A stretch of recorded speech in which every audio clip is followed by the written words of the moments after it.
અમદાવાદના પોસ્ટ વિસ્તાર એવા વસ્ત્રાપુરમાં કેનેડાના એક એનઆરઆઈ વૃદ્ધની હત્યા અને લૂંટની ઘટનાએ સનસનાટી મચાવી દીધી હતી. 75 વર્ષીય એનઆરઆઈની લૂંટ અને હત્યાની આ ઘટના 12મી જાન્યુઆરીએ બની હતી અને પોલીસે ગણતરીના કલાકોમાં જ બે શંકાસ્પદને પકડી પાડ્યા હતા. આ બંને પતિ પત્ની છે. કનૈયાલાલ ભાવસાર છેલ્લા 1.5 વર્ષથી વસ્ત્રાપુરમાં આવેલા મોહિની ટાવરમાં રહેતા હતા અને 12 જાન્યુઆરીએ તે પોતાના ફ્લેટમાં મૃત હાલતમાં મળી આવ્યા હતા. તેમનો મોબાઈલ, સોનાના દાગીના, કેશ અને અન્ય કિંમતી વસ્તુઓની લૂંટ ચલાવવામાં આવી હતી. કનૈયાલાલ કેનેડાના પીઆર ધરાવે છે અને તેઓ અવારનવાર અમદાવાદ આવતા હતા. તેમના 2 બાળકો હાલમાં કેનેડામાં સેટલ છે.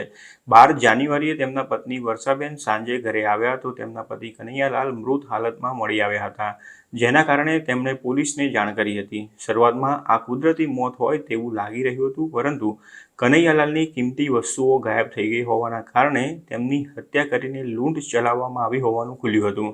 ફોરેન્સિક એક્ઝામિનેશનમાં સામે આવ્યું હતું કે કનૈયાલાલની ગળું દબાવીને હત્યા કરવામાં આવી હતી, જેના કારણે પોલીસે હત્યાનો કેસ નોંધીને આગળ તપાસ હાથ ધરી હતી. પોલીસે તપાસ શરૂ કરી હતી અને ફ્લેટમાં લગાવવામાં આવેલા સીસીટીવીના ફૂટેજ ચેક કરવામાં આવ્યા હતા. સીસીટીવી ફૂટેજમાં જોવા મળ્યું હતું કે એક મહિલા સિક્યોરિટી ડેસ્ક પર રજીસ્ટ્રેશન કરાવ્યા વગર જ એપાર્ટમેન્ટમાં દાખલ થાય છે. વધુ તપાસ કરતાં મહિલા 34 વર્ષીય હિના ઠાકોર હોવાનો ખુલાસો થયો હતો અને તે એક સ્પા મારફતે કનૈયાલાલ સાથે સંપર્કમાં આવી હતી.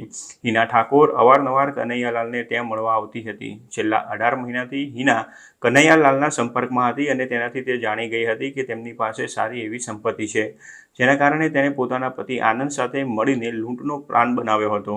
હિના મુંબઈની હતી અને તે થોડા વર્ષો અગાઉ જ અમદાવાદ આવી હતી અને એક સ્પામાં કામ કરતી હતી. સ્પામાં કામ કરતી હતી તે દરમિયાન જ તેની મુલાકાત આનંદ સાથે થઈ હતી અને અંતે બંને લગ્ન કરી લીધા હતા. આનંદ પોતે રિક્ષા ચાલક હતો. 18 મહિના અગાઉ હિના કનૈયાલાલના સંપર્કમાં આવી હતી અને જ્યારે પણ તે કેનેડાથી અમદાવાદ આવતા હતા ત્યારે તે તેમના ઘરની મુલાકાત લેતી હતી. તે 14 થી 15 વખત તેમના ઘરે આવી હતી. કનૈયાલાલ એનઆરઆઈ છે અને તેમની પાસે કિંમતી વસ્તુઓ છે તે હિના સારી રીતે જાણતી હતી અને તેથી જ આનંદ સાથે મળીને તેને લૂંટનો પ્લાન બનાવ્યો હતો. લૂંટના પ્લાન પ્રમાણે હિના મસાજ કરવાના બહાને કનૈયાલાલના ઘરે ગઈ હતી અને તક મળતા જ તેમને બેભાન કરી દીધા હતા. ત્યારબાદ આનંદ ફ્લેટમાં દાખલ થયો હતો અને કિંમતી વસ્તુઓ ચોરી લીધી હતી. જોકે કનૈયાલાલ થોડા ભાનમાં આવ્યા હતા અને તેમણે જોયું કે હિના અને આનંદ લૂંટ ચલાવી રહ્યા છે ત્યારે તેમણે પ્રતિકાર કર્યો હતો, જેના કારણે બંને જણા ગભરાઈ ગયા હતા અને તેમણે ગળું દબાવીને કનૈયાલાલની હત્યા કરી દીધી હતી અને ત્યારબાદ લૂંટેલી વસ્તુઓ લઈને ત્યાંથી ભાગી ગયા હતા. જોકે તેઓ વધારે સમય મુક્ત રહી શક્યા ન હતા અને ગણતરીના કલાકોમાં જ પોલીસે તેમને ઝડપી પાડ્યા હતા. પોલીસે જણાવ્યું હતું કે હિનાએ જાણી જોઈને કનૈયાલાલના ફ્લેટનો દરવાજો ખુલ્લો રાખ્યો હતો, જેથી કરીને આનંદ આસાનીથી ઘરમાં દાખલ થઈ શકે. લૂંટ કર્યા બાદ બંને જણા રિલીફ રોડ પર ગયા હતા અને ચોરેલા મોબાઈલ ફોન વેચવાનો પ્રયાસ કર્યો હતો.